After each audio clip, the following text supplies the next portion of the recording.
Good evening. One, one, one. Good evening, everyone.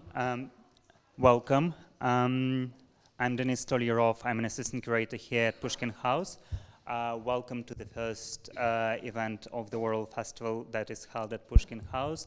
The second will be on the 19th of June, and that's the second time we collaborate, we partner with the Orwell Festival, and we are happy to host them here. As you know, historically, we used to be a center promoting Russian culture.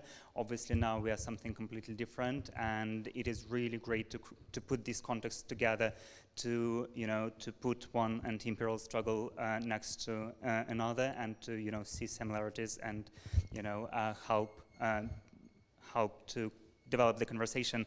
And I'm happy to welcome Professor Jean Seaton, Professor of Media History at the University of Westminster and the director of the Orwell Festival.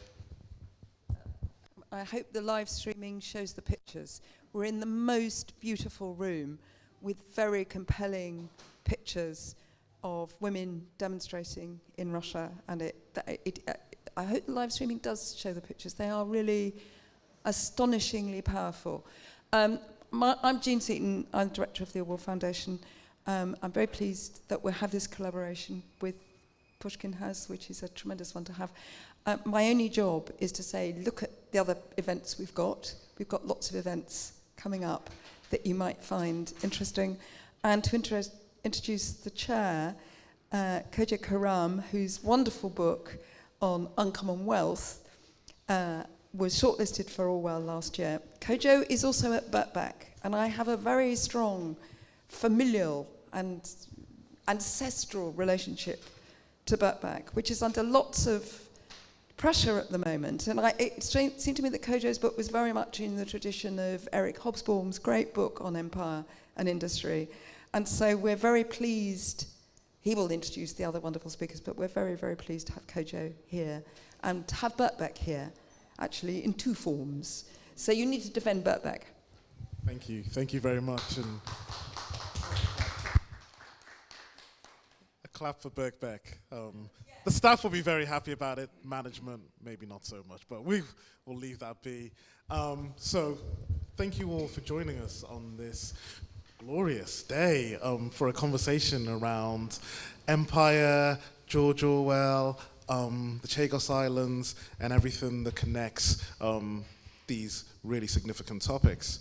I'm really honored to be facilitating this conversation, and I'm really honored to be joined by the authors of two of my favorite books on the kind of ghost of post-imperialism that saturates so much of politics and culture here in the United Kingdom, and that is Douglas Kerr, who is the author of Orwell and Empire, and a fantastic academic and writer, and also Phillipe Sands, who is the author of The Last Colony, who teaches at UCL and is also a practicing barrister. So between both of their contributions, I think that the audience is in for a real treat in gaining an insight into the ways that the history of empire remains very present even deep into the 21st century. So I will start off with asking both Douglas and Phillipe a couple of questions that will also allow them to introduce their projects and themselves as authors. And so Douglas, I think I'd like to start with the way in which you reorientate the kind of popular understanding of Orwell in your book. In so many ways, Orwell is seen as part of a kind of lineage of kind of quintessential British writers, a certain type of truth-telling power that is seen as part of a tradition of English literature, maybe connecting, from, say, Dickens to a Hitchens. People might put Orwell as part of that continuum. But in your book, you really represent him as a product not of this kind of insular English tradition, but of a global imperial tradition, thinking about a particular history of kind of British Indian society. It's that idea, borrowing from Stuart Hall, as you do so masterfully in your introduction, of the most quintessential English symbols, something like the cup of tea, you know what I mean, being something that's a product of, you know, tea cultivation in British India and sugar cultivation in the Caribbean, and this global production of what we think as the ideal English symbol. And you very much do a similar thing with Orwell. Could you tell the audience a little bit about the significance of the kind of imperial history to Orwell as a writer that you touch upon? Thanks very much, Kojo. I'll be happy to do that. Let me just say thank you very much, and thanks a lot to the Foundation for inviting me to this talk, and to you all for coming. It's very good to see you all this lovely evening. As you noted, my book starts with a nice cup of tea, which is one of Orwell's favorite essays. Many people do think of Orwell as a quintessentially English writer, and there are very good reasons for that. You know, his love of a Shropshire lad when he's growing up, his enjoyment, singular enjoyment of English cookery, his love of provincial English life and the countryside and all of that kind of stuff. He's a very English writer. But then, of course, it depends what you mean by English, and English is not just the village green and cricket and that sort of thing. And I have quite a lot of fun in the early pages of my book in talking about some of the quintessentially English things, which are, of course, not English at all, starting with tea, which is not cultivated in England, but comes from India. The aspidistra, Orwell's favorite plant, is also not a native to England. In fact, if you go around any English garden, many of the plants and foliage that you find there are immigrants particularly from Asia, but also from Africa, the Caribbean, and everywhere else. So I wanted to rather expand away from that sense of a sort of provincial sense of Englishness in which Orwell is sometimes imprisoned, to see his Englishness as being part of a nation which was imperial, and which was, in a sense, empire is such a big thing in English experience. Orwell's born in 1903, right? Such a big thing that it's almost invisible, because it's everywhere. It's nowhere, it's not to be seen. Played a very important part in his life in ways that I hope we'll have a chance to talk about in more detail. Just before we get on to that, if you don't mind me sounding slightly egotistical for a moment, empire doesn't seem to loom so large in most of our lives now, but it certainly loomed large in mine. After I finished my PhD in this country, to my surprise, I was offered a job at the University of Hong Kong, which I was saying to Phillipe, we used to think of as the last colony, but of course it's not.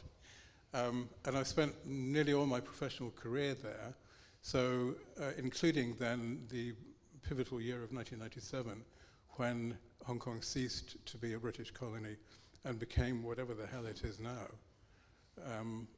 a post-colony in a sense, but not post-colonial exactly. So I've lived for 18 years in a British colony. I think this is something of a qualification to talk about Orwell and Empire. My acquaintance with Orwell began, like everyone else's, I guess, with Animal Farm in 1984, which I read when I was a teenager.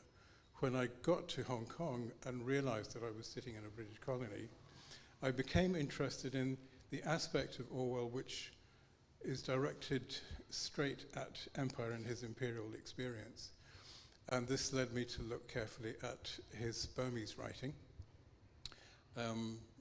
Some people's favorite Orwell essays or narratives, whatever you call them, A Hanging, which is about a public execution in Burma. Shooting an Elephant, fantastic narrative. Burmese Days, which is his first novel, still, I think, underrated and underexplored. And then all these reflect on his own experience in Burma. And then later on, the theme of empire, I think, enters into his work and just stays there. So there it is in something like the essay Marrakesh in 1939, where Orwell was looking at somebody else's empire, the French, in Morocco.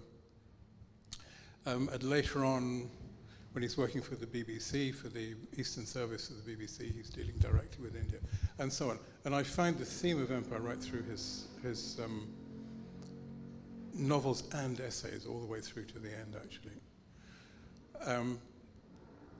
Just a very quick reminder, though you probably all know this already, after he left school, where he didn't work very hard, when nearly all his friends at Eton were going on to Oxford or Cambridge, which was the natural progression, he himself joined the Indian Imperial Police, trained in this country, and then went across to Burma. Burma at that time came under the jurisdiction of the British government of India. And he served for 5 years in the Indian Imperial Police in Burma, all over the country, being posted all over the place. We know not as much as we would like to about his time in Burma, because there are no letters surviving from that time. But he wrote about it a lot in retrospect. And my simple argument is that this was the decisive event in his career. It was the foundation of his political education and of his thinking about all sorts of things, nation, race, even class, and so on. So that's what my book is about, and we'll maybe explore some ways in which it's about it later. Thank you, Douglas. I think that that's a fantastic element of Orwell's writing that you illuminate in your book, because Orwell's known so much as one of the kind of great articulators of draconian power and the dangers of draconian power, the dangers of authoritarianism, and so often that's associated maybe with his experience in Catalonia, but not often associated with his experience of actually being a policeman, a security force, an agent of draconian power, which you touch on in his experience in Burma. And so we'll come back to that. But in terms of thinking about the draconian use of British imperial power and how it impacted native populations all around the world, there's few better examples than the subject of Phillipe's book. When we think about populations who have really been at the sharp end of the authoritarian element of British imperialism, counteracting the kind of liberal cultural element that we often talk about, there's few more populations more visible or sometimes invisible than the populations of the Chagos Islands. And so, Phillipe, would you be able to tell the audience a little bit about the context of The Last Colony and the way in which you tell the story of the people of the Chagos Islands, also through a personal narrative, with the protagonist of your book, Elizabeth Elsie? Thank you for, it's really lovely to be here with you, and thank you for the invitation from the Orwell Foundation. It's a real happiness also to be in Pushkin House, and I hope you won't stop doing Russian culture. Russian culture hasn't gone away, and it's very, very important, despite the present difficulties. So The Last Colony is not, in fact, the last colony. There are many other colonies. The book is called The Last Colony because it's the last colony Britain has in Africa, and it's the last colony that Britain ever created. It was created in 1965. Its full title is the British Indian Ocean Territory. It sits in the Indian Ocean, and from 1814 until 1965, the 58 islands of the Chagos archipelago were part of the British colony of Mauritius, administered from Mauritius, which is about 1,000 miles away to the west. Then in 1965, the British received a request from the United States to provide it with an island on which to place a communications facility, which was actually going to be a military base. And the British had decided not to participate in the war in Vietnam and felt they needed to be supportive of their American friends, and said, sure, we'll give you an island called Diego Garcia, which many of you might have heard of, although you probably haven't heard of Chagos. And the consequence of that was that the Chagos archipelago, 640,000 square kilometers, 58 islands, and about 2,000 people, were dismembered from Mauritius and created as a new existence. It was done also as part of an agreement with the leadership of Mauritius to allow Mauritius to gain its independence.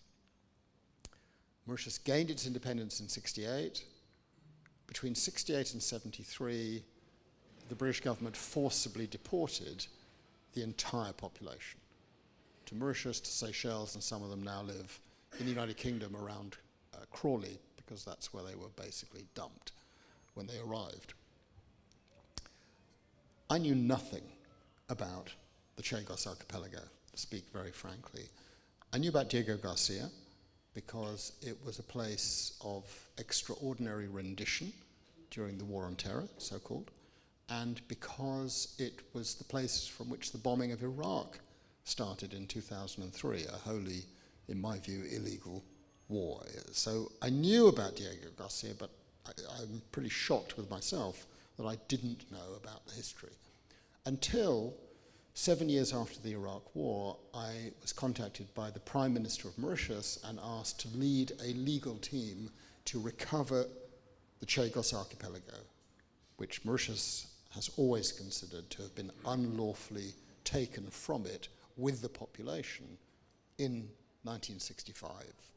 The book tells the story of really how we got to that point in 65, what happened between 65 and 2010, and then what happened from a first-hand perspective, that's why it's personal, from 2010 until the International Court of Justice in February 2019 ruled without dissent that the entire British enterprise was illegal, the dismemberment was illegal, the deportations were illegal, Chagos was, is, always has been part of Mauritius, and the United Kingdom must leave forthwith. The General Assembly then ordered the United Kingdom to leave by November 2019. The government of Theresa May and then Boris Johnson chose to ignore that despite much vaunted commitment to the rule of law and respect for international courts and tribunals, blah, blah, blah. And so matters remained until I'd love to be able to say the publication of The Last Colony in September 2022 was the catalytic event, but it wasn't. In November, 2 months after the book came out, the British government did a 180-degree U-turn, changed position, and announced negotiations were underway with Mauritius to act in respect of international law. And those negotiations are now underway, and they will lead to imminently a recognition by the United Kingdom that the Chagosians will go back, that it all belongs to Mauritius, and so on and so forth. We come on to that a little bit later on. I just want to make a couple of points against the background of also what Douglas has said, and it really is wonderful to talk about it with Douglas, having grown up reading at school much of George Orwell, and he lived very close to where I live, and so we would walk past the cafe in Southend Green where he liked to hang out and have his tea and other things. But contrary to a point Douglas has made, and it's not a critique at all, it's just, I suppose, a different perception, I've really come to the understanding that empire is not, as you say, Douglas, not part of our lives. It inhabits every nook and cranny of our being in the United Kingdom today. It is everywhere, absolutely everywhere. And for me, it was a real wake-up call when I started to really read myself in to Chagos and the story of what had happened and the horror of what had happened. Human Rights Watch has just put out a report 2 months ago describing what happened and what is continuing to happen today as a crime against humanity. It is the first time in the history of Human Rights Watch they've called actions by the United Kingdom and the United States a crime against humanity. It's never happened before.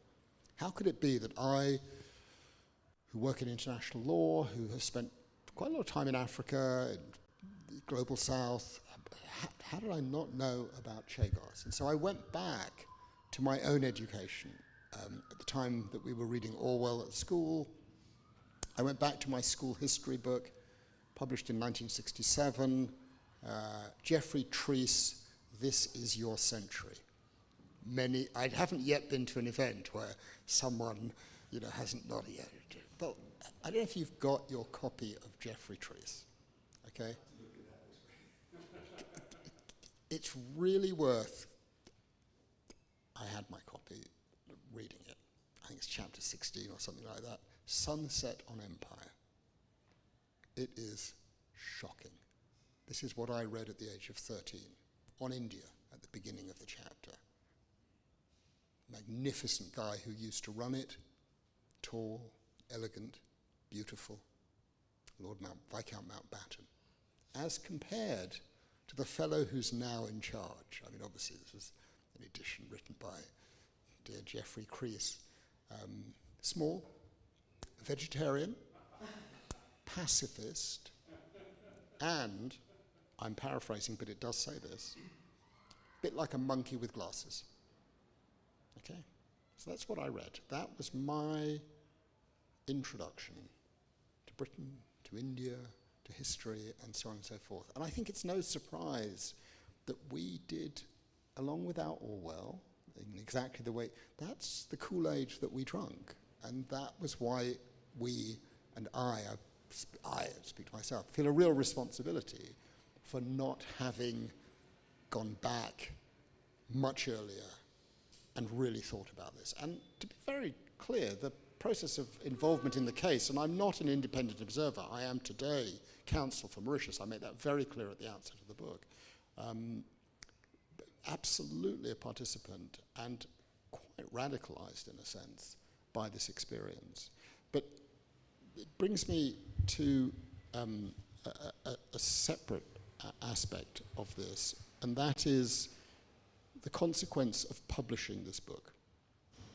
So I've written other books, East-West Street, The Rat Line, which is basically about Nazi Germany and its consequences, including for my own family. And those two books, when you write a book in Britain about Nazis, everybody wants to talk to you. Every radio station, every newspaper, every whatever, pretty much blanket coverage. Write a book about British colonial history, and it doesn't go off a cliff, but it drops very significantly.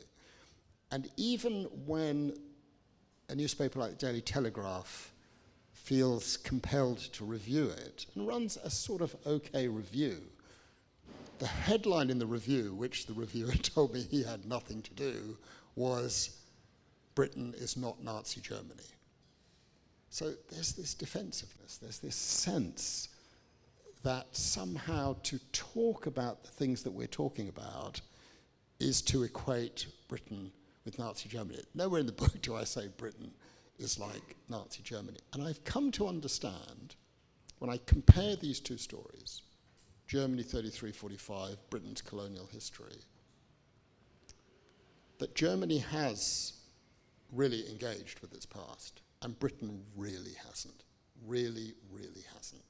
We can't talk about it. People don't want to talk about these things in Britain. It's, for whatever, too difficult. It undermines our self-perception about our incredible greatness as a country and this incredible history, which I think, in a sense, Orwell burnishes. You know, that sense of all the amazing things about being English. And there are many amazing things about being English, but also there's a lot of stuff that isn't so amazing.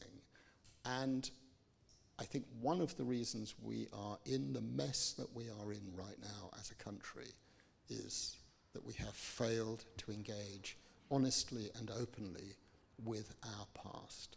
And that until we do so, we will not be able to move past the mess we are in, the sense of our greatness, the sense of our Englishness, the sense of our wonderfulness, the sense of our specialness, the sense of hubris, the sense of entitlement.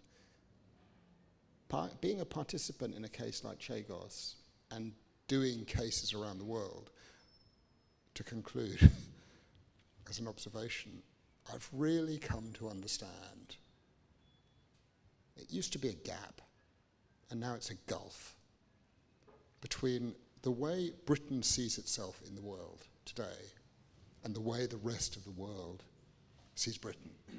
And unless we begin to bridge that gulf with a more honest conversation of the kind you, Douglas, and certainly you, Kojo, with your wonderful book, have begun to do, and I think you've had the same kinds of reactions that I get, but even worse, or even stronger, we're not going to get ourselves out of this pickle, and there's no difficulty really accounting for the horrors of your own past. Why can't we talk about it? Brilliant. Well said, Philip. And I think I'll stay on that point, this idea of the kind of amnesia around the history of empire that Britain continues to wrestle with today, because I think that's something that connects both of your projects. I think that, you know, it's not even just amnesia, but it's this tension between amnesia and nostalgia, I think, where there's a kind of romanticization of, you know, the empire in vague terms, but there's a disinterest in the specificities of what happened in the empire. You know, where did the empire stretch to? Which countries are in the empire? When did they become independent? What was the process around decolonization in Kenya or in Jamaica or in the Sudan? You know, there's a real lack of interest around that. And I think that that's something that both of your books do a lot to kind of contend against. You know, I'd love to hear a little bit more from yourself, Douglas, on, you know, that tension between kind of amnesia and nostalgia. I think is really well represented in your examination of the relationship between Orwell and a kind of evil twin of Orwell, almost as you present him, in Rudyard Kipling, one of the great, also kind of, you know, people who had a kind of quixotic view of English life. Same as Orwell does in The Lion and the Unicorn, but as a much more glorious relationship to empire, despite the fact that him and Orwell had, you know, really intertwining lives. I wondered if you could say a little bit more on that.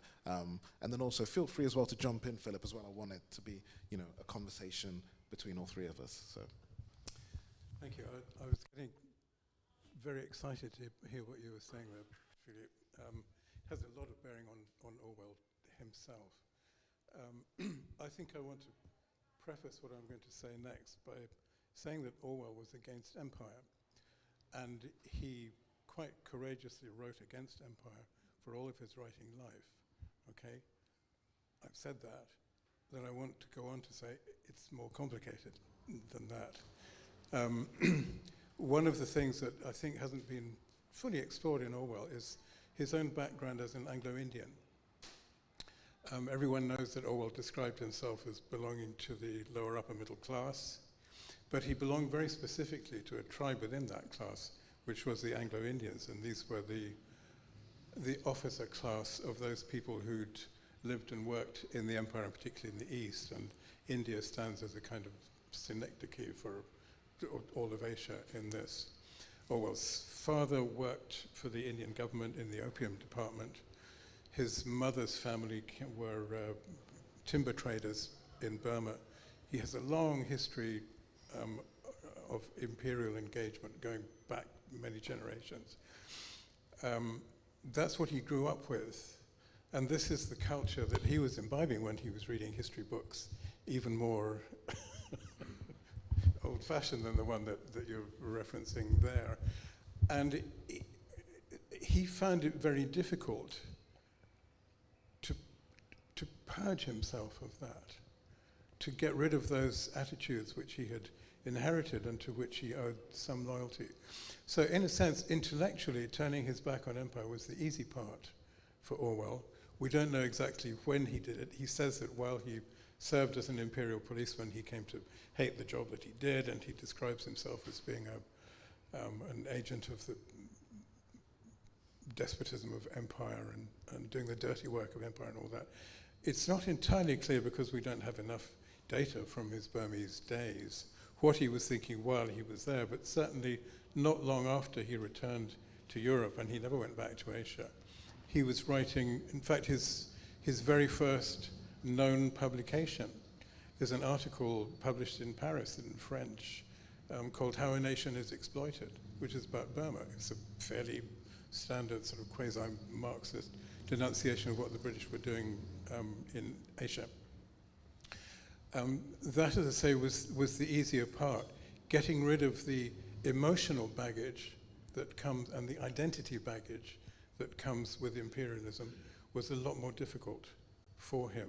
And he struggled with that, and this is really what my book is mostly about, for all of his life. So we find him sort of pushing with one hand and pulling back with another, not being able to get rid of that patrimony which he had inherited. And of course, when the war came and Britain was threatened, his Englishness sort of becomes even more sensitive, and he's writing about the nieces of curates riding to Evensong on their bicycles and how much he loves England. And it's very difficult, I think, for him to separate that sort of stereotypical notion of England from the rest. If you don't mind, I'm going to read a bit of Orwell. Is that all right? Because we need to hear a bit of Orwell.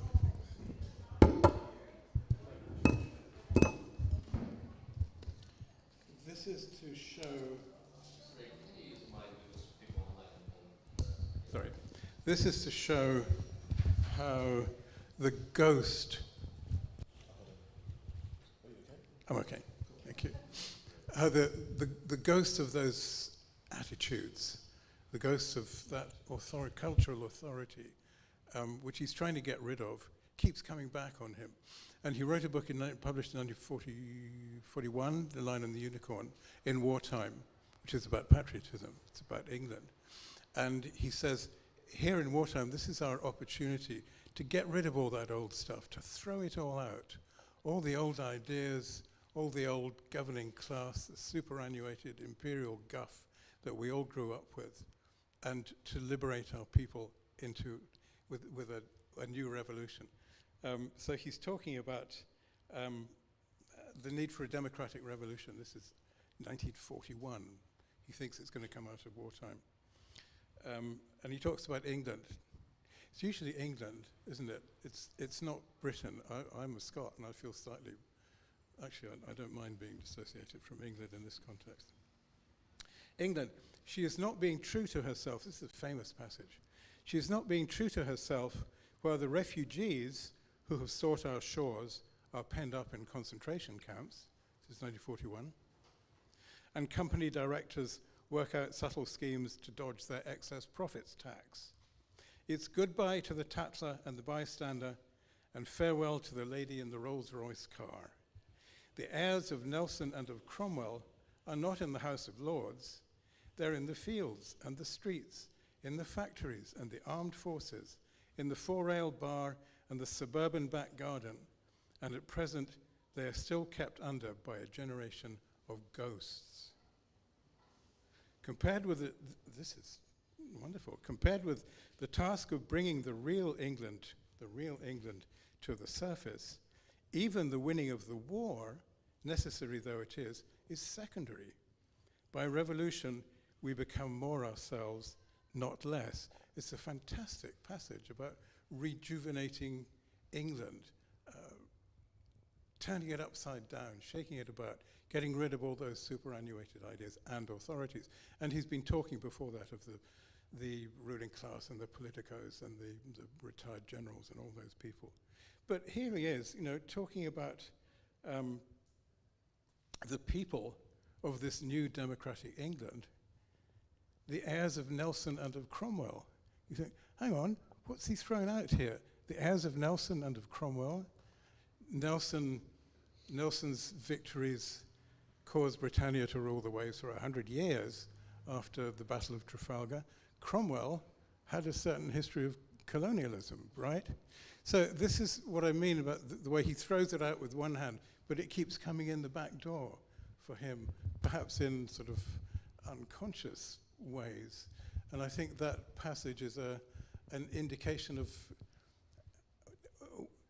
for one thing, why he's such an interesting writer, actually, but also of the problems that he was struggling with in coming to terms with an England which he could see, but which he couldn't separate from the England that he had inherited.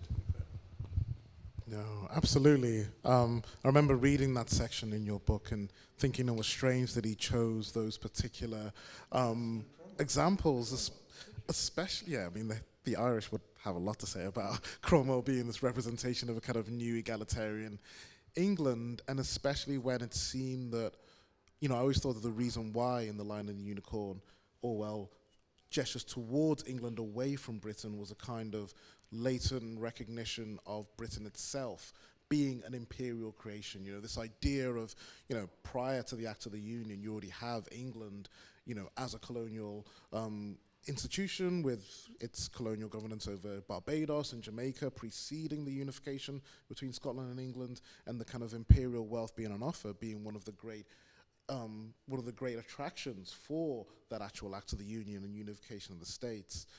You know, I felt that like Orwell was seeming to gesture towards this idea of a kind of radical Englishness that preceded the unification of Britain that might draw upon people like, you know, John Ball and the Peasants' Revolt, or, you know, Gerald Winstanley with the Diggers and the Levellers. But he, yeah, like you mentioned, turned to people like Nelson and Cromwell as an example, and I think that speaks to the way in which that nostalgia for empire continues to bleed into his writing. In relationship to that idea of that dynamic between nostalgia and amnesia that Douglas just spoke to, I wondered if you could say a little bit, Philip, about this resistance towards giving up sovereignty over the British Indian Ocean territories, the Chagos Archipelago, at the highest levels of the British government, when there's simultaneously this real ignorance and dismissal of the significance of these places. You know, I'd be amazed if, you know, 1 in 10 people even had heard of this particular struggle. And so you have, you know, successive prime ministers fighting tooth and bone to defend Britain's sovereignty over these territories, you know, damaging Britain's international reputation for a set of islands that they never speak about publicly. You know, what is behind that, do you think? I think the link between your question just now and what Doug has been talking about is the theme of contradictions. You know, I evoked it when I was talking about my experience with Chagos, that on the one hand, the government of the United Kingdom puts, you know, on the front page of its Foreign Office and number 10 website, we are committed to the rule of law, but it doesn't put the bits that's in brackets except when it doesn't suit us, as in the case of Chagos. And when the International Court of Justice gives a decision that it doesn't like, it sort of finds ways to wiggle out of it. And countries like a person. I've got no problem with George Orwell having contradictory instincts. I mean, he is who he was. He had his education, he had his childhood, he lived where he lived, he went to Eton. My God, that must have had a profound impact on his being, on his sense of the world, on his sense of place, on his preferences, on his ideologies. And obviously there was an inner struggle going on within, and I'm totally comfortable with that. I don't have any problem with that. I think we all have our inner struggles and contradictions and things that, you know, are not entirely consistent. And listening to you speaking about him really makes me want to go back and read more of him with the lens of me of today, rather than the much younger person than I was, in a sense perhaps more generously spirited towards those contradictions. So I'm thinking about Burmese Days, which I would have read 40 years ago, so I can't really remember what's in it, but I can imagine sort of what's in it. And I'm just imagining him being there as a colonial officer. You know, he's young, he's been to Eton, he's been told this is what you do, and he probably does his job incredibly well, but he is an instrument of oppression. And the primary way in which that oppression is delivered, which the British are the masters at, is divide and rule. You take a territory and then you separate out the populations and you turn them all against each other, so that with a relatively small number of military personnel, you can rule for decades or hundreds of years. That is the common theme everywhere, whether it's India or Palestine or Cyprus or Burma as it was then called. That was how they did it, and they teased out the contradictions in a community, and they're still doing it today. They're still doing it in relation to Chagos. They're instrumentalizing part of the Chagossian community to turn against the decision of the International Court of Justice. It's astonishing. And we see this firsthand, what's going on. How do they do it? The technique is just unbelievable. It really is nasty. Imagine a community that is forcibly deported.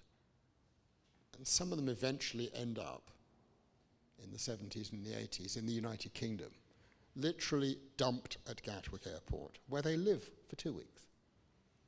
And then they've got nowhere to go, so where do? They go to the nearest town, they go to Crawley. And they live there, and they make a life there, and they create a community there, and a second generation, third generation, and fourth generation. And then a new government comes in and decides that, well, all these people who were immigrants at a certain period in the 60s and 70s and 80s and can't show their original documents, out, back, you go. It's called Windrush. We all know about that. But unbelievably, some of the Chagossians were Windrushed.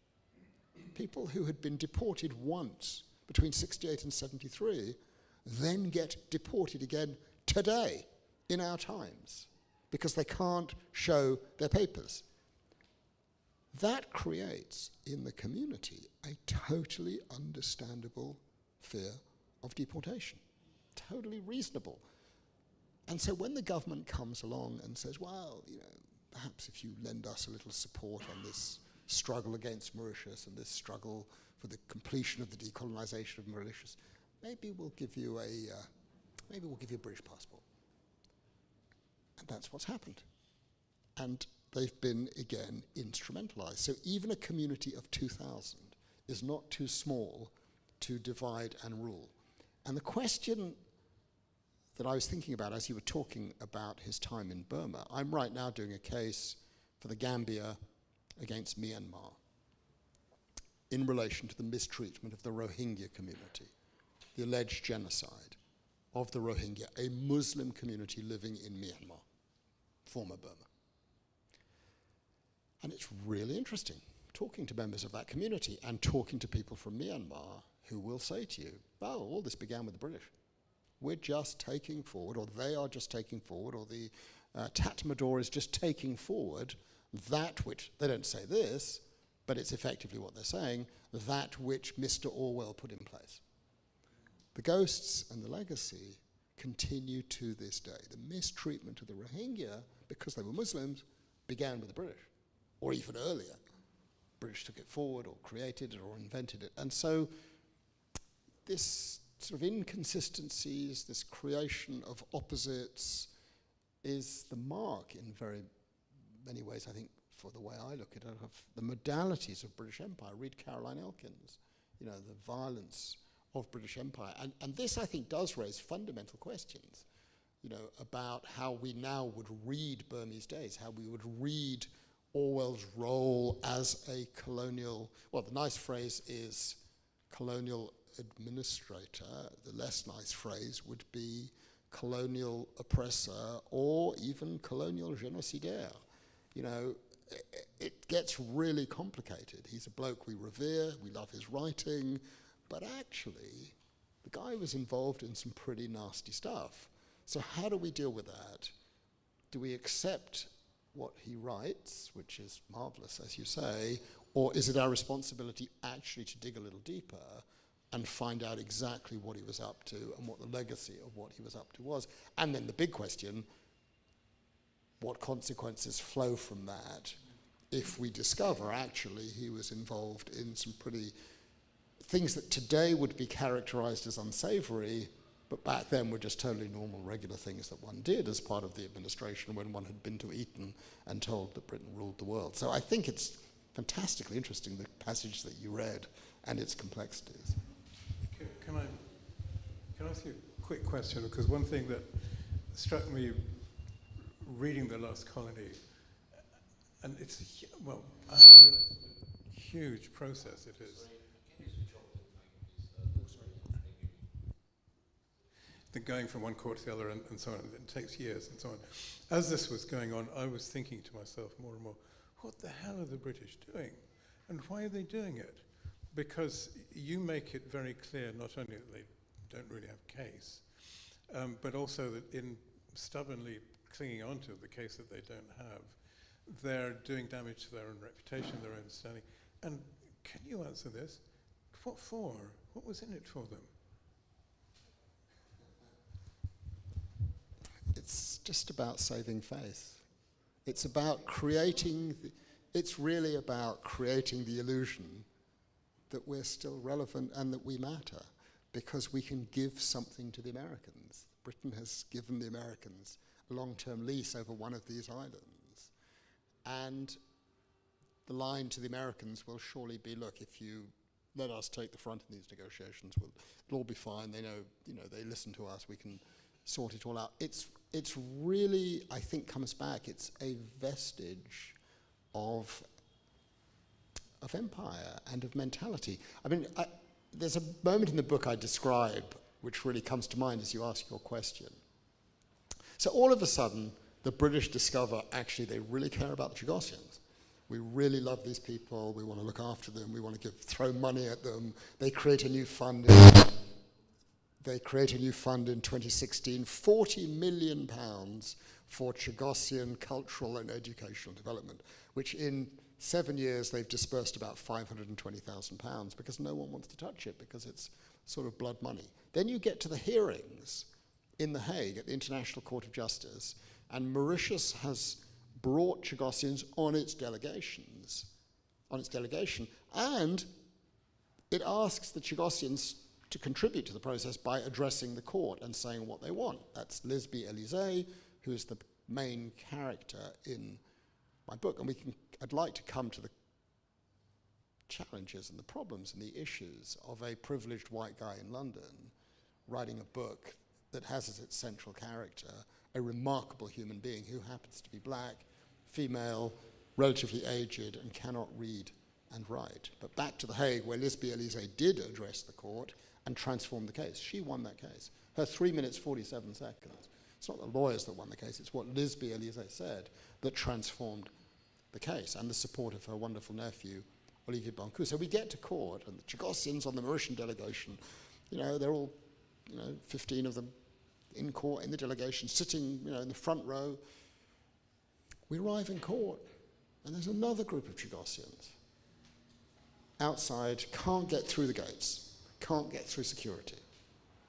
Chagossians from Crawley, who support the British, for the reasons that I've sort of explained, who have not been invited in by the British, who are not even assisted in getting into the courtroom to sit in the public gallery by the British, who then ask us, Mauritius, whether we can help get them in, basically to argue against us. It was quite ironic. So my experience over the last 15 years going through this, from your question, why do they do it, to one of the true motivations, just leave me feeling hollowed out about my own country and the way in which it engages in these things.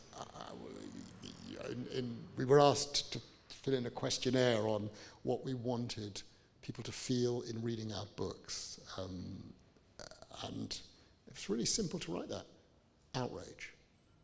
Outrage about who we are. I'm part of that. I didn't do anything for 30 years about all of this. It goes on all around. We're not just doing it over there. What causes the change fundamentally in November 2022? It's not principle. It's total self-interest and saving another kind of face. Why did the British government finally change its policy on Chagos? I'll tell you why.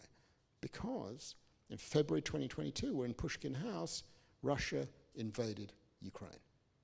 And all of a sudden, Britain was at the forefront of the defense of Ukraine, and it went to a number of African countries and said, hey, we notice you're not really supporting us enough in our efforts to dislodge Russia from its illegal occupation of Ukraine. And I've had this from foreign ministers, presidents, prime ministers in African countries. Really interesting, really interesting. The Brits came to see us. They try to get our support on Ukraine, and we're like, you're occupying part of Africa. You don't want to leave because the International Court of Justice has said you've got to leave. You're occupying Africa, and you're telling us to help you. No, fuck off. That's not what we're going to do. It's the total hypocrisy of positions that are being taken, a legacy of empire that we haven't just even begun to come to terms with. It's a question of putting Britain on the couch and asking what is going on in this country. I'd fully recommend to anyone who gets the chance to read Last Colony to really spend time sitting with Lisby's testimony, you know, because, like you say, that is what won the case. And it's, if you want to think about the depths of the reality of what's happened in the Chagos Islands, you know, you're talking about a story of someone who was 20 years old when they were expelled from their home, pregnant at the time, lost a child, you know, so really, really tragic story that is really, really articulated. I think so. The audience is probably going to have a few questions, I imagine. I wanted to check in terms of the timing. How much long? I'll just check out the timing to see when we. Is there timing when we want to stand to the audience, or it's up to? How much longer we got? Fantastic. Okay, well, we'll have a few more conversations then. Before we open up, can I put a question to you? Certainly. Because you've been very patient. He's very knowledgeable. And he's very knowledgeable. The question is this. One thing that strikes me about Orwell writing about empire and writing about India and Burma is that after 1947, he has almost nothing to say. You would expect him to greet with delight the independence of India and Pakistan, the independence next year of Burma. Very little. So it's as if, okay, the empire is switched off, you know, we've done it, done that. So what my question to you is, and this is really a question about your whole book, what should he have been writing about the way that these things are continuing even after formal empire has finished? I mean, I really think that's a real myopia in Orwell's later writing, which focuses on, I think, you know, draconian power, authoritarian power, you know, looks at obviously the kind of growing totalitarianism of the transformation of state communism in the Soviet Union. And I think maybe he might, you know, this is wholly presumptuous, but might think that the authoritarianism that he witnessed as a colonial police officer in Burma is something that is disappearing and is no longer significant as an example of that. But I think what's so good about Burmese Days as a novel, and what's so good about John Flory as a protagonist, is that he recognizes that the driving motivation for Britain going all around the world isn't simply the oppression of populations as you know, what happened tragically to the people of the Chagos Islands. It's also commercial. You know, he has that line in Burmese Days of, you know, the great lie, you know, I'll mangle it, but it's paraphrasing, it's something like, the great lie that we've told ourselves is that we're here to kind of uplift the natives rather than to rob them and enrich our coffers. And so the way in which the commercial driver of empire, which is what I really focus on in Uncommon Wealth, you know, extends all the way from the conveyor belt of private companies that did so much of the heavy lifting of empire, you know, from the Hudson Bay Company to the Royal Niger Company to the East India Company, most famous of all. The way that this ability for that Anglo-Indian class that you mentioned, so much of what drove that, what does Orwell describe them as, the lower, upper middle class, so much that drive that particular class is the ability to transform your family's wealth through the colonial endeavor, to be able to transcend up the aristocracy through making your wealth in the colonies. So that commercial driver of empire is part of the legacy that's really persisted over the last 60 years since formal decolonization was supposed to have been completed. And I think when we talk about this aftermath of empire, with Phillipe's book, of course, there's a fantastic examination of the British Indian Ocean territories and the way in which they play a particular role in global geopolitics with the military base in Diego Garcia. But if we go to the other side of the British Empire, we can see some other overseas territories at the moment which play an incredibly significant role in terms of the offshoring of wealth, in terms of the private beneficiary interests that people have in very lucrative companies, and that have a real impact on the wealth inequality that haunts not just the world, but even right here in Great Britain today, and here of course I'm thinking of places like the Cayman Islands, the British Virgin Islands, Bermuda, so many of these British territories being places where commercial wealth continues to be hoarded outside of democratic accountability. And so I think that that commercial legacy of the British Empire, which so much of which was protected in the decolonization project, you know, the giving up of the instruments of state ownership whilst protecting the instruments of financial accumulation, I think is something that Orwell could have really spoken to, especially when in Burmese Days he seems to recognize it a little bit. And that's why you should read his book. That's all. But no, I think that I think that it'd be great to maybe get some questions, get some thoughts, reflections from people in the audience. I know I've got a ton of other questions to ask both Phillipe and Douglas, but I'm sure that you guys have some as well. So I will, we'll hand over one of our mics, and we can share mics between us. Absolutely. Thank you very much for your talk. It's really interesting.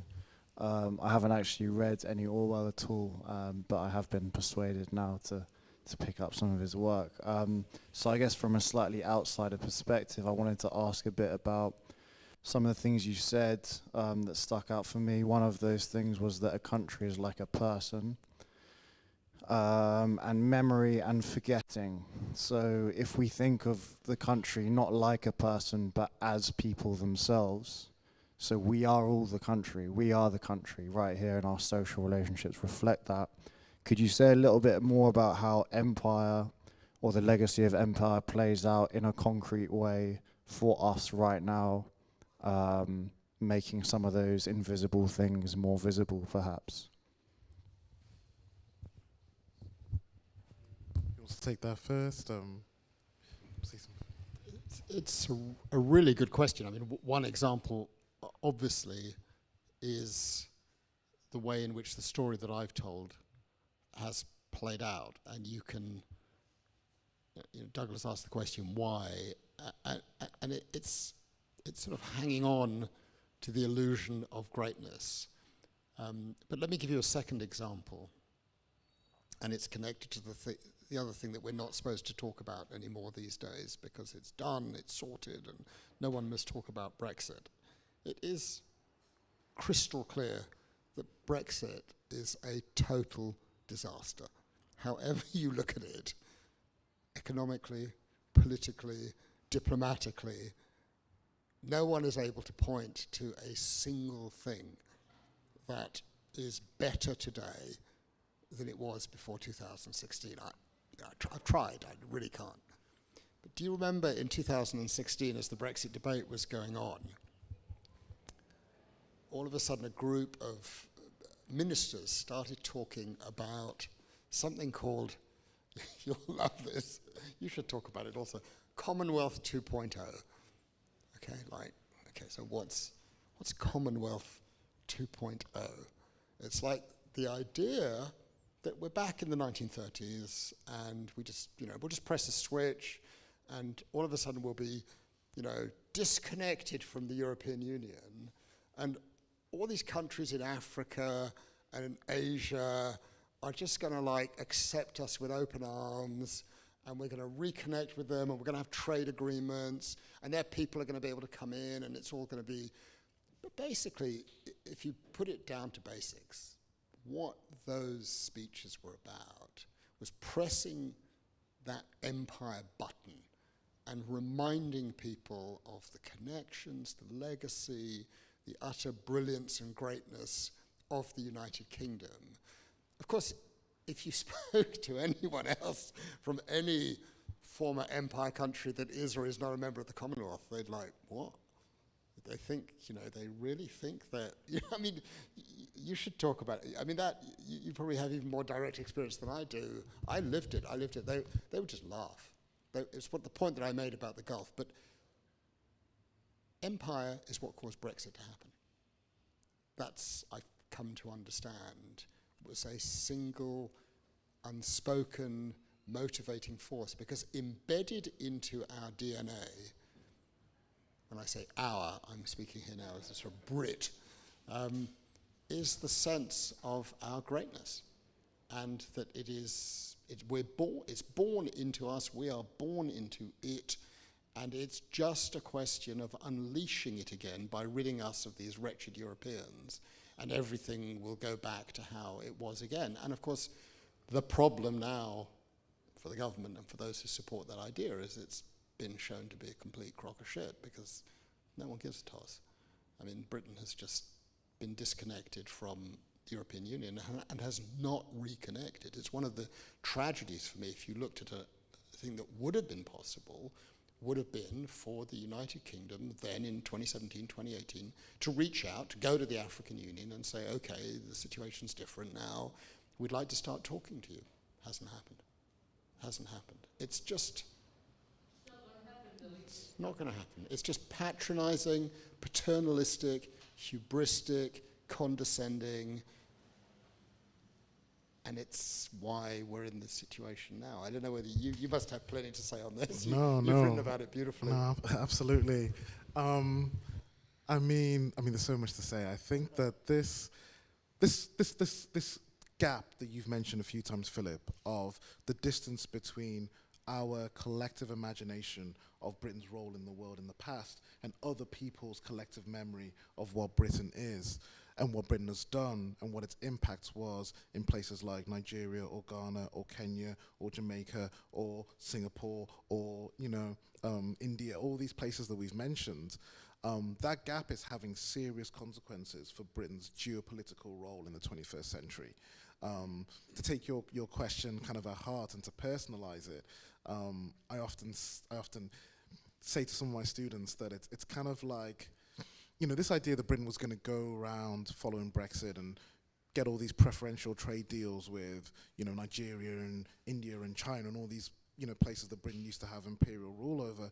As I always describe it, it's almost like, everyone has like this memory of something that really bad that happened in school. Like this maybe, like you didn't get invited to some big party, or like there was this one kid who like really bullied you, and like you remember it for years, and I don't know, maybe go to therapy about it, and then eventually, in your 30s one day you come across this person who like tormented you in school in a pub, and you go up to them and you're like, I just want to know like why you treated me like that, why were you so mean to me in school? And they're like, were you even in my year? Like, do I know you? Are you sure? I don't remember. I feel like that's almost how Britain operates geopolitically around the world. It goes up to India, to, there's a fantastic element that I put in my book. It's from Tony Blair's autobiography, where he says it explicitly, where he goes to facilitate the handover of Hong Kong, speaks to the Chinese premier, and the Chinese premier is saying to him that he hopes this will be a new start, following the kind of dark, ugly history between China and Britain. And Blair openly admits, he goes, I had no idea what he was talking about. Of course, he's talking about the Opium Wars, which is this incredibly significant moment in Chinese political memory, the beginning of 100 years of humiliation, as they describe it in China. And then you have a British premier openly admitting, I don't even know what he's talking about. If we had a French president or a German chancellor come to Britain and say, I've never heard of Waterloo, D-Day, not familiar with it, they'd be laughed out of the public space. And so that amnesia is really having a damaging impact on Britain's geopolitical relationship in the 21st century. Because when we look at some of these former colonies, they are now becoming, for right or wrong, because a lot of them have their own really acute political problems, but they are becoming significant economic and geopolitical players. India, Nigeria, China are significant geopolitical players. And we need to have an understanding of what our past relationship was with them in order to be able to navigate the 21st century. So that's what I'd say. Anything else from the audience? See a few more hands up. We actually have a question online. Thank you all for the great discussion. Could you speak more about how you see the relation between police and policing and empire, especially considering Orwell's early career, but also his later work on 1984?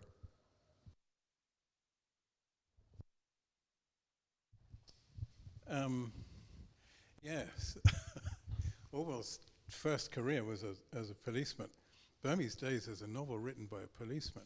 It's a police novel. And it is full of police actions, and it's full of violence, and it's a very disturbing story. So his first job then was not as a functionary of empire, as you say, but actually as an enforcer. And he describes in some detail some of the things that he had to do as an imperial policeman, beating people up, detaining them without trial. He uses this phrase twice, I think, the dirty work of empire. He was doing the dirty work of empire, that's what he did. And Burma had to be pretty thoroughly policed. He got there in the early 1920s. There was a lot of anti-British unrest and agitation, some of which had spilled over the border from India. And there was a very large police force in Burma, with a contingent of military police, and there was the army as well. So there was a lot of enforcement. Even so, Burma had, I believe, the highest crime rate in the empire. So it was a difficult time. And to be an imperial policeman involved Orwell in situations that he would not have chosen.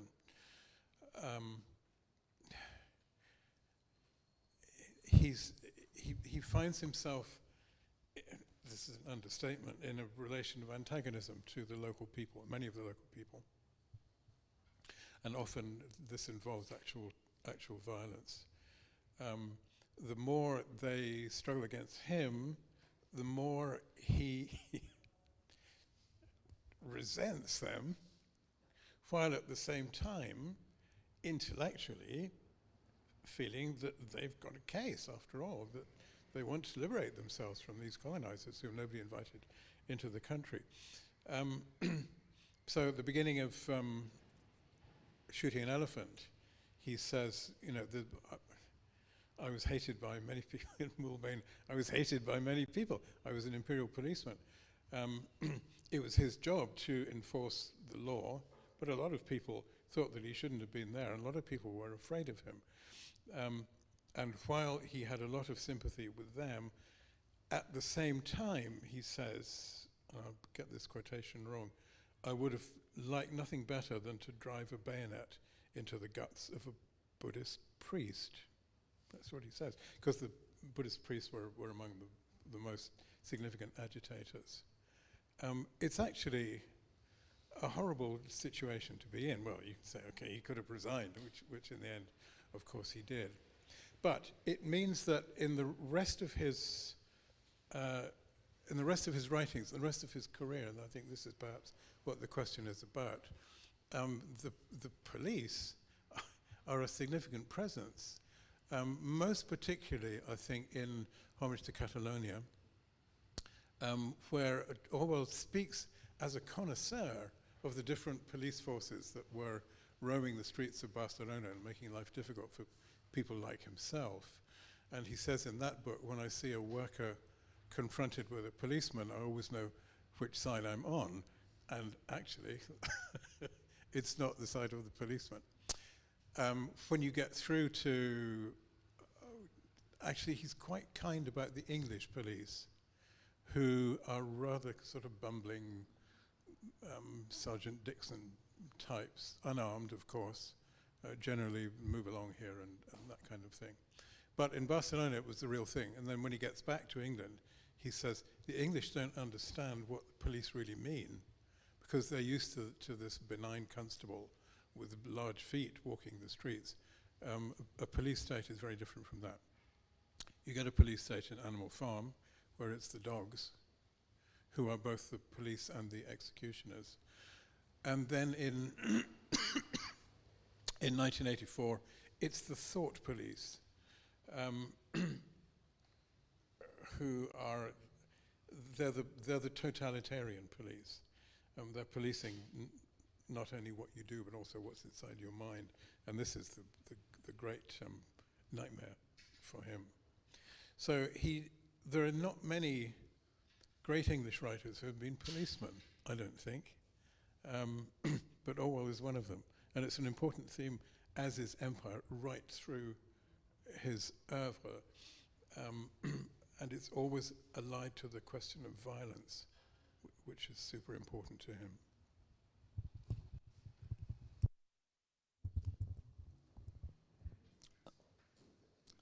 Just sort of going back to sort of Brexit, I think Professor Robert Coles, on sort of an alternative point of view, said that Orwell would have backed Brexit for sort of democratic and socialistic reasons.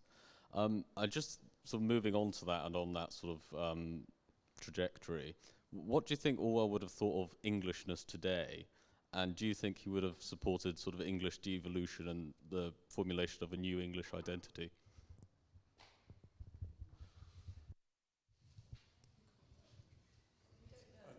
I'll do a quick one. I tend to actually resist questions like this. If Orwell was alive today, he would be 120.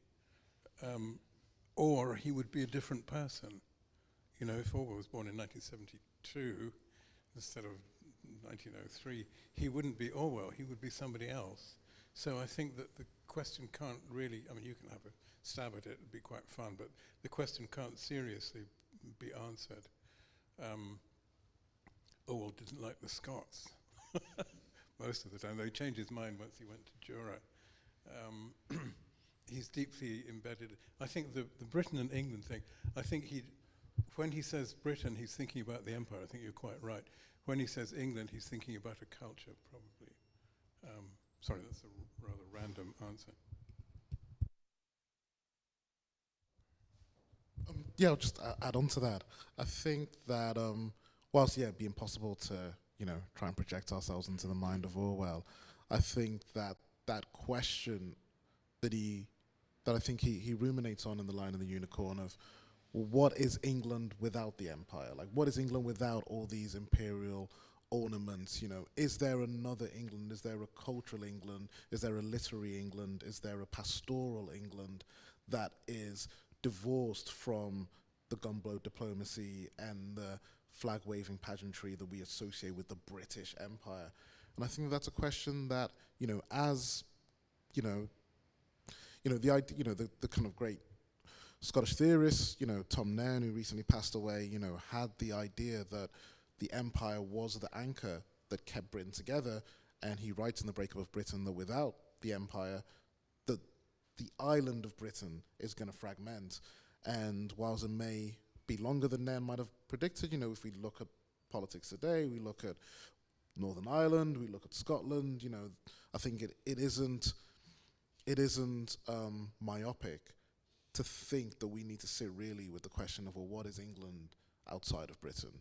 Because it seems that in Scotland, in Northern Ireland, and even in Wales, they're thinking about, well, what are our countries outside of Britain as well? I just want to come in quickly on one aspect of this, because I've certainly given, it's impossible to write a book like The Last Colony and come out feeling that one can't say some negative things about the past. But this question about Englishness and the essence of what it means, the British English thing, I think of myself as British, not English. I'm actually slightly uncomfortable if I'm labelled as English, whereas I'm okay being British. But whether it's British or English, here's one thing in which this country is completely different from any other. And that is that someone like me can spend 15 years litigating against the United Kingdom, and everyone's totally comfortable about it. And that is a great thing. That is an amazing thing. I have not had a moment of trouble or anything for expressing myself in my written works, in the books. I haven't been punished for leading the Mauritian team, working with the Mauritian community against the United Kingdom. And that could not happen in any of the permanent members of the Security Council. I know from France, let's be clear, we could say just as much plus more about French Empire and its relations with Africa in particular right now, which would go much, much further. I mean, I have a real sense of, mixed feelings when The Last Colony becomes a bestseller in France, and they love finding a Brit who bashes the Brits. And I'm like, well, actually, what about your own empire? I acted against France in 1995 on the resumption of nuclear testing in the South Pacific at the International Court of Justice, and to this day, the Quai d'Orsay has never forgiven me, and I'm on a list of unacceptables. That has never happened in the UK, and I think it's wonderful about Britain, and I don't think there's any other country that is quite like it.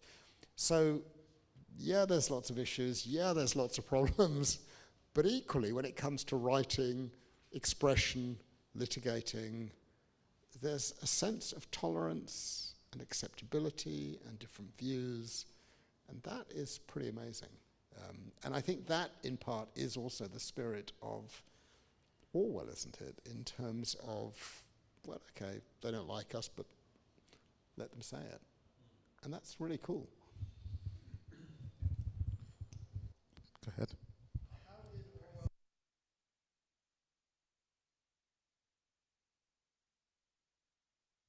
I haven't been attacked in the press. I mean, I don't get, not for litigating. I mean, there's a couple of MPs who are extremely rude about me, but that's fine. That's their right to be rude. They have freedom of expression also. But no, it's a complete recognition that as a barrister or as an academic or as a writer, you're entitled to do these things. How did Orwell's confrontation?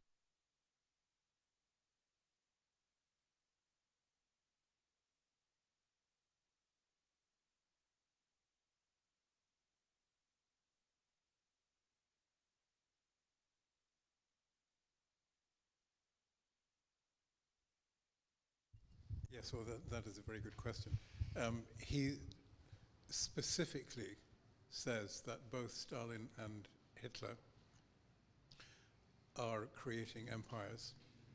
He says, by the time the Second World War comes along, he tends to think that the British are a bit demoralized about their empire. They're beginning to understand that it can't really go on forever and that it's actually pretty hard to justify. But meanwhile, elsewhere, the idea of empire has been reignited. And he says of Hitler, Hitler is the ghost of our past coming to haunt us. So in a sense, just as you're trying to deal with your own empire and put it behind you, here's this new one coming up. It's a good line. And he says, let me see if I can fish out another good line for you.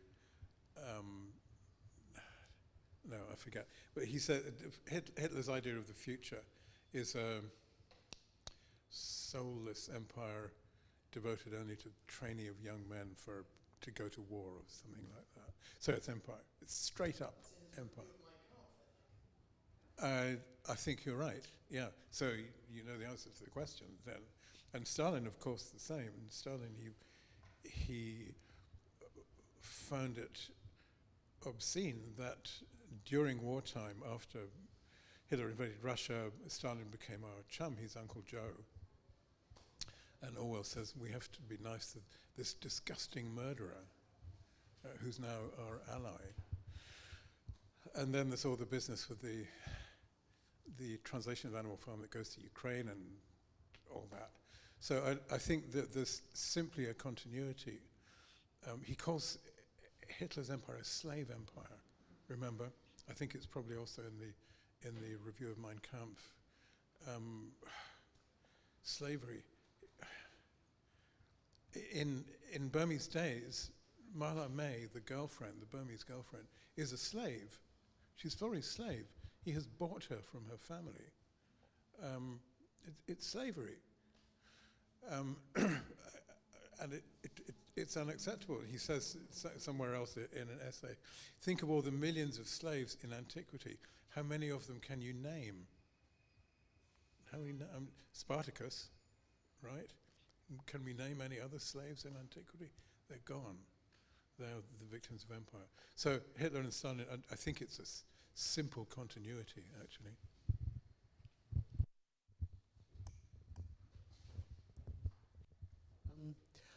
I want to kind of bring Phillipe and Orwell together in some sort of connection. And I guess it's the question of where are you now in relation to where you were? And I guess, you know, what would Orwell think now? We can't say. But the fact that the Orwell who wrote Burmese Days wasn't the person we would have a festival for every year. He's a writer very early in his career, struggling to come to terms with, you know, complications, and not a particularly good writer at that stage. And Burmese Days is better than a Clergyman's Daughter, but, you know, he's an apprentice. But he learns. And so what always struck me about Orwell is this developing, changing, sometimes contradictory person who is a different person after writing X book and Y book. So he talks, for example, about, you know, he writes The Road to Wigan Pier. That's his argument for socialism. Then he goes to Spain and says, well, you know, this is what socialism is really about. I wasn't one before. So you know, the book that he's just finished, he basically not so much throws aside, but says, I've now got a more developed sense, in the same way it appears that you have a different sense of your own, you know, political awareness as a result of writing the book about something you knew nothing about before you wrote the book. So this developing idea of political awareness, rather than a kind of iconic or monolithic Orwell who right from the start has a kind of link between, I mean, obviously there are links between Burmese Days and 1984, but the Orwell who writes Burmese Days is not the Orwell who writes 1984. And there's a great essay, an interesting essay, not a great essay, but an interesting essay in 1939 called Not Counting the N-Word, where he writes that the British Empire is worse than the Nazis. This is in 1939, which is an interesting and very strong, you know, he's basically at that stage not so much a pacifist, but, you know, we're worse than the Nazis because of empire. And 6 months later, he's thinking, he has a, he doesn't change that idea, but he has a developing sense of Britain in the world, and et cetera, et cetera. So that idea of you being a different writer, I think it's also, we should allow that for Orwell as well, that he's a developing writer with a kind of complex and sometimes contradictory sense of himself and his political views. So, sorry, you want to talk about your own? No, I think it's a really, I mean, all of us in this room, we've all developed. We're all different people that we were 5 years ago or 10 years ago or 20 years ago. And the path that we take is quite unexpected. I mean, one thing I'm definitely going to do, I'm going to tomorrow go and buy, whenever I can, Burmese Days. I really want to read it again now, because we read it at school. Our wonderful teacher, Mr. Burke, made us read Burmese Days, and I think I was 16 years old. So I've just gone through the experience of reading again a book that I'd read in my early 20s, Bruce Chatwin's In Patagonia, which features very significantly in the next book that I'm writing. And I'm vaguely able to recall my engagement with that book when I first read it, which would have been probably at university, probably about 1981, 1982 as a student, when it was a bit of a cult book, and it opened the imagination about going to these faraway, distant places and chasing, you know, bits of fur that your grandmother had in her. I loved it then, but now coming back to it 40 years later, I just love it even more. Because I can understand, or at least I have a greater connection with the complexities of what he was going through, faced with the community and the people that he met. It's like I have the same feeling of having studied Roman law at the age of 18 at university. What a total waste of time making an 18-year-old learn Roman law. But now, 40 years on, Roman law is like a miracle. Roman law is just this extraordinary construction, because all of a sudden you realize when you come to Roman law concepts that they understood human nature, what makes human beings tick. And I think isn't that the common line, is that in a sense what you're describing of the changes that he's going through is a changing relationship, not only how his being is, but how human beings that he encounters are. And the one thing that happens as we age and grow is we just develop, maybe with a bit of luck, just a better understanding, and that informs how we do. And I just wonder whether did that inform the changes of direction that he took? Do you think his conception of the human was the same at the age of 20 as it was when he was 40? Or did it change? And if so, did that inform the direction that he took?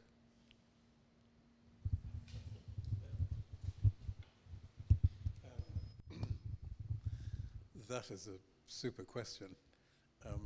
And that was a super observation. It's salutary to be reminded of that these are not, Orwell is not a kind of suitcase from which you unpack the ideas. It's an organic thing, and it changes. It changes for us as writers. It changed for him as writer. Yes, when he wrote those early Burmese stuff in the early 1930s, you're rather rude about Burmese Days. I think it's actually a very good book, but has its moments. Of course, we know what happened to him. He goes to Wigan, he goes to Spain, he gets shot, he nearly dies. He gets married. These things change us, don't they? Even if we haven't been shot. Experience changes us and changes the writer that we are, right? And we must agree with that. The sad thing about, it's such a stupid thing to say, but the sad thing about Orwell is that he's cut off at a terribly early age. You know, he could have gone on like his contemporaries, even War, Graham Greene, went on forever. What would he have produced next? Very difficult to tell. As a matter of fact, we know that after he'd finished 1984, which was a huge success, and he was very ill at that time. No, wait, before he died, he's planning another novel. That's another thing. But the answer to that question... That's true of all of us. No, but he is dramatically dying. I mean, he is, the answer to why not imperialism is because he's writing 1984 and killing himself. I mean, he was going to die anyway, but he kills himself writing in a very particular way, and is it the fever? Many of those things go into 1984, which it seems to me pulls on imperialism and all of that. But he is quite dramatic. But he never thinks he's going to die. I don't think we do. But he must have, in his heart of heart, known. I mean, he marries just before he dies, just up the road. But he is, for those last 2-3 years, he's a very ill man. He's far iller than it's really conceivable to manage just keeping on going. Just as a tiny footnote, he is planning another novel which looks like a Somerset Maugham novel about the colonial East.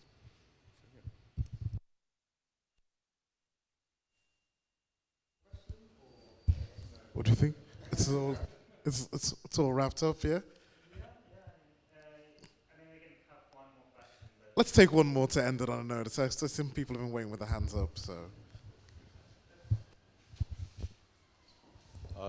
So I would say the works of Orwell, I see them, I would say exploited a lot, but I guess due to the kind of contradicting nature of a lot of the ideologies he seems to espouse throughout his work, I kind of just wanted to know what you think there is to gain, and conversely what you think the dangers are of applying Orwell very directly to some of the issues that we see today. That obviously weren't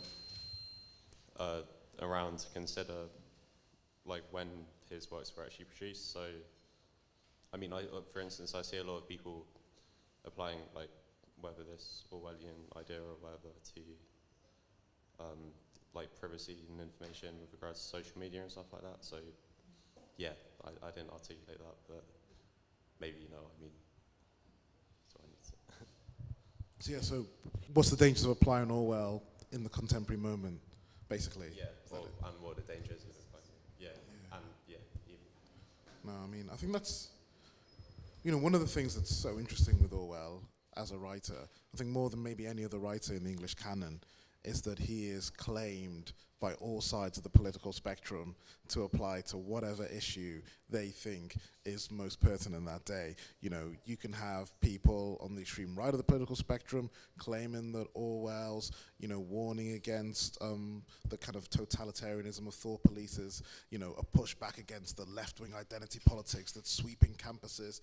And of course you can have, you know, kind of, you know, anarcho-socialists drawing upon Homage to Catalonia, talking about, you know, Orwell's understanding of, you know, the dangers of vertical state organization and the importance of communality. And so people across the spectrum, I think, can claim him, but I wonder if that's a danger or whether that's a kind of recognition of the kind of power of his writing. Maybe a final comment from Douglas and Philip towards that. You know, maybe even just generally the significance of Orwell and his thoughts for the current moment. Orwell said political forecasting is always wrong. So perhaps that's an answer to your question. He's not our contemporary.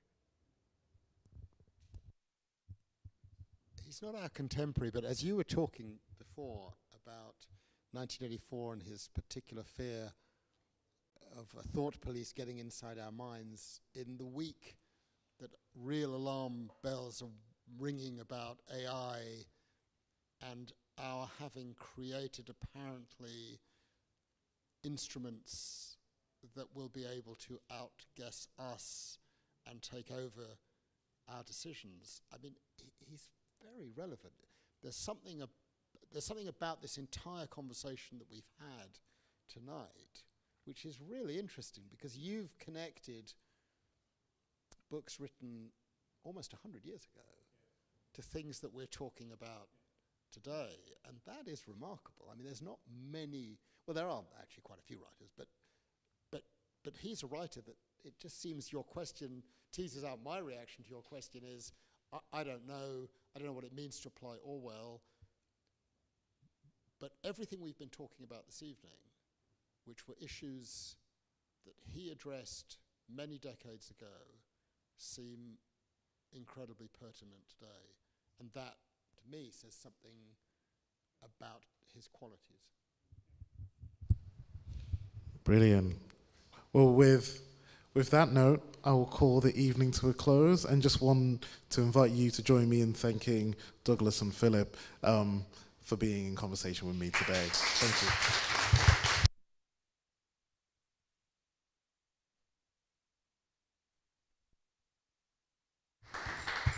And I think, are the books available downstairs, is it? Or? Yes. Yeah, so so we're open for another 25 minutes. brilliant. You can buy copies of the book downstairs. Awesome. I'm sure authors will be happy to sign them.